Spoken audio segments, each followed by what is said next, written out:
તો દિલ્હીમાં કાર બ્લાસ્ટની ઘટનાને પગલે ગુજરાતના તમામ શહેરો અને જિલ્લાઓને એલર્ટ કરાયા છે। સુરત પોલીસ કમિશનર દ્વારા જેસીપી, ડીસીપી, ક્રાઇમ બ્રાન્ચ અને એસઓજી અધિકારીઓની હાઈ લેવલની બેઠક બોલાવવામાં આવી। બેઠકમાં દરિયાકાંઠાના અને ઇન્ડસ્ટ્રીયલ એરિયાઓમાં પેટ્રોલિંગ સઘન કરવા સૂચના અપાઈ। પ્રાઇવેટ કંપનીના ગાર્ડ્સને પણ નજર રાખવા જણાવાયું છે। બિનવારસી વાહનો પર તાત્કાલિક કાર્યવાહી કરવા આદેશ અપાયા છે। પોલીસ દ્વારા હાલ શહેરમાં સઘન વાહન ચેકિંગની કામગીરી કરવામાં આવી રહી છે।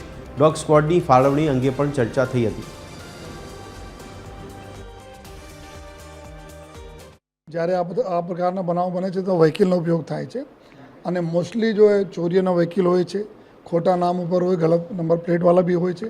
આ પ્રકાર એના માટે જેટલા બી આ જો ગાડીઓના લે વેચને કામ કરે છે એના બી અમે લોકો જો અત્યારે જો સૂચનાઓ આપી છે જો કે આ લોકો એટલા ધ્યાન રાખે કોઈને ગાડીને લે વેચ કરે તો પ્રોપર ડોક્યુમેન્ટેશન એના પાસે હોવા જોઈએ, પૂરા ડિટેલ હોવા જોઈએ, એના ફોટોગ્રાફ્સ હોવા જોઈએ અને સાથોસાથ जो भी आवारू गाड़ियाँ जो है बिनवारसी छोड़ी दे છે जो रोड रस्ताओं पे जो है या हमारा एवं જ્યાં વધારે વધુ પ્રમાણમાં લોકોના અવર જવર રહે છે આ જ વિસ્તારોમાં બી અમારે ટ્રાફિકના સૂચના આપી છે કે આ લોકો આઈડેન્ટિફાઈ કરે અને તાત્કાલિક ચેક કરીને ત્યાંથી એના ખસેડતા જઈએ ગાડી।